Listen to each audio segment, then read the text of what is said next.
ಪ್ರತಾಪ್ ಸಿಂಹ ದೇಶದ್ರೋಹಿನೋ ದೇಶ ಪ್ರೇಮಿನೋ ಅನ್ನೋದನ್ನು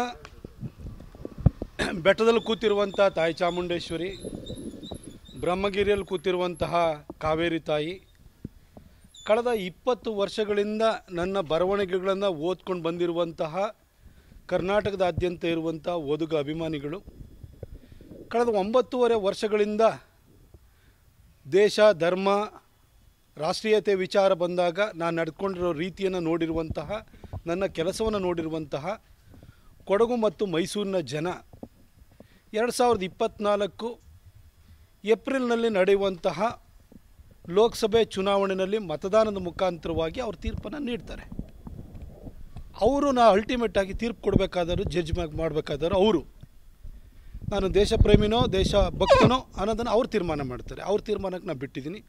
ಅದರ ಆಚೆಗೆ ನನಗೇನು ಹೇಳಲಿಕ್ಕಿಲ್ಲ. ನಾನು ಹೇಳಿದ್ನಲ್ಲ ಈಗ ವಿಚಾರ ಇಷ್ಟೇ. ಇದರಾಚೆಗೆ ಆ ವಿಚಾರದ ಬಗ್ಗೆ ಹೇಳಲಿಕ್ಕೆ ನನಗೇನೂ ಇಲ್ಲ. ನನಗೆ ವಿಚಾರ ಹೇಳಿದ್ನಲ್ವಾ, ಪ್ರತಾಪ್ ಸಿಂಹ ದೇಶ ಪ್ರೇಮಿನೋ ದೇಶಭಕ್ತನೋ ರಾಷ್ಟ್ರವಾದಿನೋ ಅನ್ನೋದನ್ನು ನನ್ನ ಓದುಗರು, ಬೆಟ್ಟದಲ್ಲಿರುವಂಥ ತಾಯಿ ಚಾಮುಂಡಿ, ಕಾವೇರಿ ತಾಯಿ, ಮೈಸೂರು ಕೊಡಗಿನ ಜನ, ಓದುಗ ಅಭಿಮಾನಿಗಳು ಅವ್ರಿಗೆ ಗೊತ್ತಿದೆ. ಅವರು ಅವ್ರ ತೀರ್ಮಾನವನ್ನು ಏಪ್ರಿಲ್ನಲ್ಲಿ ಹೇಳ್ತಾರೆ. ಘಟನೆ ಬಗ್ಗೆ ಅದರ ಆಚೆಗೆ ಬಿಟ್ಟು ಬೇರೆ ಏನಾದ್ರು ಇದ್ರೆ ಕೇಳಿ ದಯವಿಟ್ಟು.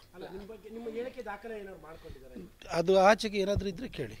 ಯಾರು ಬುರುಡೆ ಬಿಡ್ತಾ ಇದ್ದಾರೆ, ಯಾರು ಖಾಲಿ ಡಬ್ಬ ಅಲ್ಲಾಡಿಸ್ತಾ ಇದ್ದಾರೆ ಅನ್ನೋದನ್ನು ಕೂಡ ಆ ರಸ್ತೆಯಲ್ಲಿ ಓಡಾಡ್ತಾ ಇರುವಂಥ ಜನಕ್ಕೆ ಗೊತ್ತಿದೆ. ಅದು